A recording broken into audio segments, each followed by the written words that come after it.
Plant manipulation is one of those abilities you never really hear brought up in the if I could have any superpower conversation. But when looking into the ability in preparation for this video, I stumbled upon a large number of insane feats performed by its users. Plant manipulation is a blanket term that encompasses botanical communication, chlorokinetic constructs, phytochemistry manipulation, plant detection, plant empathy, plant enhancement. It's an absurdly versatile ability. But before we get into that, this is every single superpower ranked and explained, episode 2.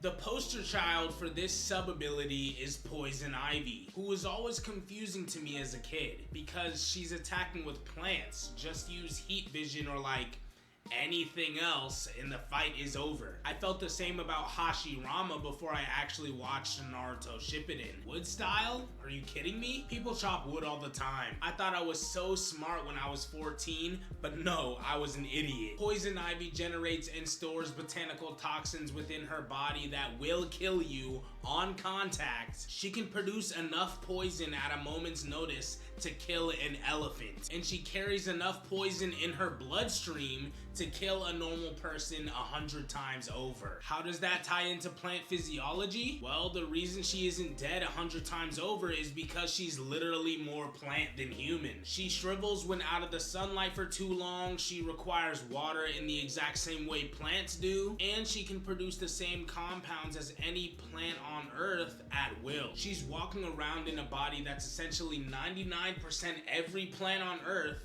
and 1% human, which in combination with her encyclopedic Orochimaru-esque knowledge of botany makes her insanely powerful. Another great example of plant physiology is the Bulbasaur family. That's Bulbasaur, Ivysaur, and Venusaur, all of whom are in a symbiotic relationship with the plants on their backs. At different points in their development, the Pokemon will draw energy from the plant and vice versa, essentially painting the perfect picture of commensalism to the point where these creatures are effectively plant-amphibian hybrids. Their Pokedex entries paint the picture of a hatchling who's fully reliant on its flower for energy via photosynthesis, who grows into the adolescent Ivysaur, developing stronger back legs to support the small tree that's growing on its back, and unlocking new abilities via its bewitching aroma, to the fully grown Venusaur in perfect balance with its flower, more than large enough to carry it and with enough experience to control it masterfully. These characters are plants, and sometimes plants have poisons, sometimes they have thorns or vines, and obviously since plants use the sunlight as their main source of energy, the frog has to shoot lasers. Swords like this don't come around every day. Don't come around every day, huh?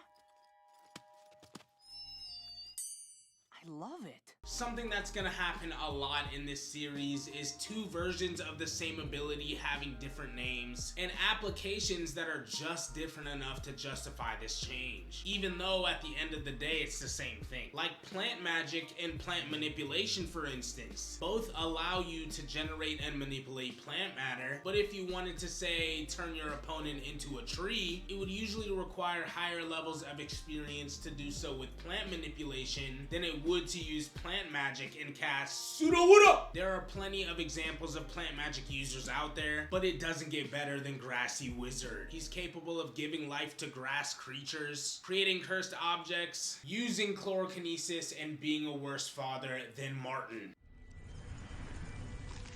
I wouldn't get too comfortable if I were you. Shit.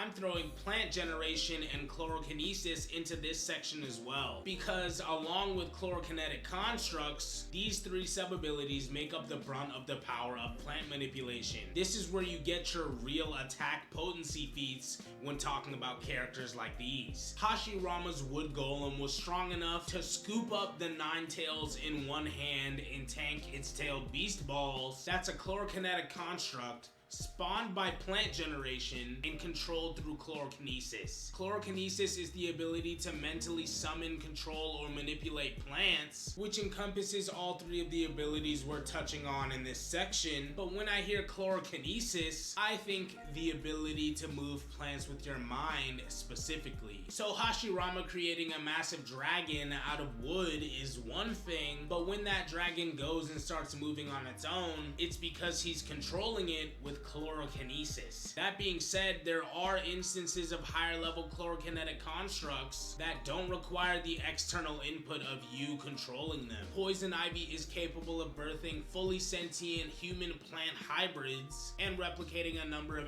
animal species using only plant matter. Perhaps a time will come when the world shall once again be his. Then all can walk among the whispering leaves, so long as they remain humble, for the arrogant Cornunos hunts.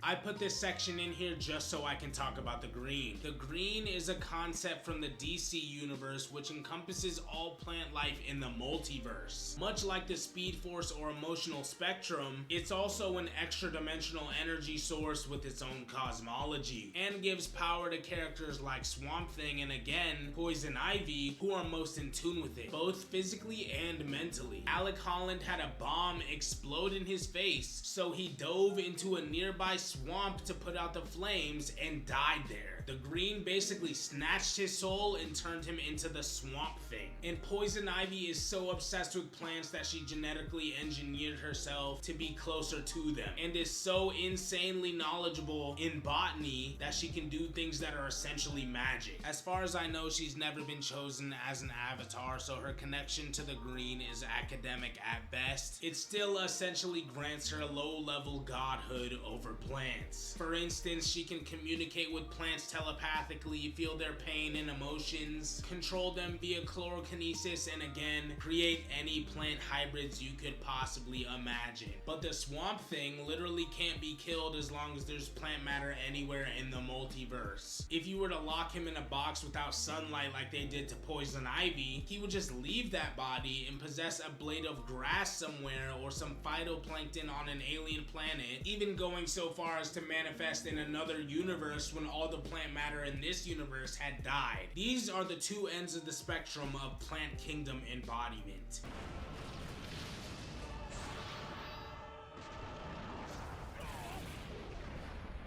Alright, now it's time for the good stuff. Like I said before, my main confusion with this ability has been the efficacy of using plants in combat. But at this point, we've seen Coyote Peterson go through all 7 hells to show us exactly why certain plants aren't to be messed with. Lots of plants like the Gimpy Gimpy have trichomes like hypodermic needles that inflict pain at the slightest touch. And trees like the honey locust are essentially just hulking masses of bark and thorns. Without some form of enhanced durability, you are so screwed if I can just summon a forest of these things at will. In the case of Poison Ivy, these plants can be modified and hybridized. I'm mixing a sequoia with honey locust and belladonna, then I'm clapping my hands together for a deep forest emergence. Unless you're facing a powerhouse with invulnerability, poison immunity, or absurd strength, your opponent can basically get fucked in any number of ways. And I haven't even touched on the ability to utilize spores, pollens, and pheromones to make your toxins airborne. Remember all those grass type moves you never used? Or at least I never used them. My strategy was always more damage equals good. The goal was to one-shot everything. Pokemon moves like Sleep Powder, Stun Spore, Cotton Spore, Aromatherapy, and Poison Powder, Poison Ivy's Knockout Gas, and Kabuto's Wood Release World of Flowering Trees all bypass conventional durability by affecting the air you breathe. So Kryptonians, cybernetic beings, and other characters who don't actually need to breathe would be totally fine, but just about everyone else would immediately die, or be put to sleep, or stunned, take your pick. Also, if you didn't already notice, it is now the next day. I just got out of the shower, so I'm a little wet. I'm sorry, I'll dry soon. Let's imagine using plant manipulation in real life. So you would get all the aforementioned abilities, but you won't get any superhuman reaction time, and the plants you create would have the same durability as they do in real life. So no blocking nuclear bombs with a wood golem. How well would this ability protect you from guns? Obviously, your lower level plants aren't doing anything to stop stop gunfire of any caliber, but shooting through tree trunks is harder than you might think. 22, 45, 9mm, 223, 357, 12 gauge shotgun, this pine tree is just eating bullets. Shot after shot, bro pulls out massive rifles and it's not getting through until he pulls out the 50 caliber supersonic rounds. So nothing short of a sniper rifle is getting past your defenses, provided you have the reaction time to activate them. Bob Munden was the fastest shooter in the world until he died in 2012, being capable of accurately shooting 2 targets 6 feet away in less than 1/10 of a second, so 100 milliseconds. And Ernie Hill holds the Guinness World Record for the fastest draw at 208 milliseconds. Using humanbenchmark.com, I found my own average reaction time at 256 milliseconds. So assuming I could control plants with my mind, it's arguable that I could put up defenses fast enough to protect me from a rich kid with anger issues or a beat cop. That being said, there's very little you could do to combat a fully armed militia of any kind, be it your local police or the actual military. 50 caliber rounds aren't actually that hard to come by in America, so all it would take is one well-placed officer with a strong enough rifle and it's over for you. There's also a reason I haven't mentioned explosives. The American military is not afraid to bomb your ass, and there's no amount of wood and vines that'll protect you from that. On the other hand, if you were to access plant manipulation like what we see in DC Comics, there's nothing that anyone could really do to stop you short of some sneaky shit like killing you in your sleep,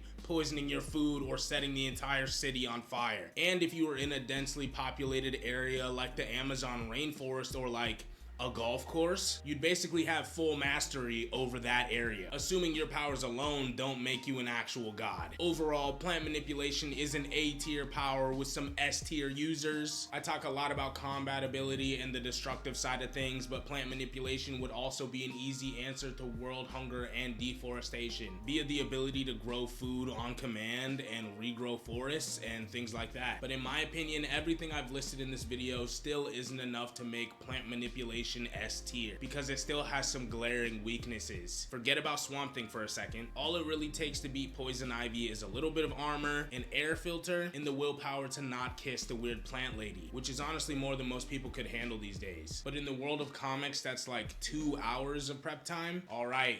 That concludes this week's presentation. Y'all decided next week's video in my community tab, so to my subscribers, be on the lookout for the next poll, because every other episode of this series will be decided by you. Leave a comment about something I got wrong or forgot about. Y'all have a good one.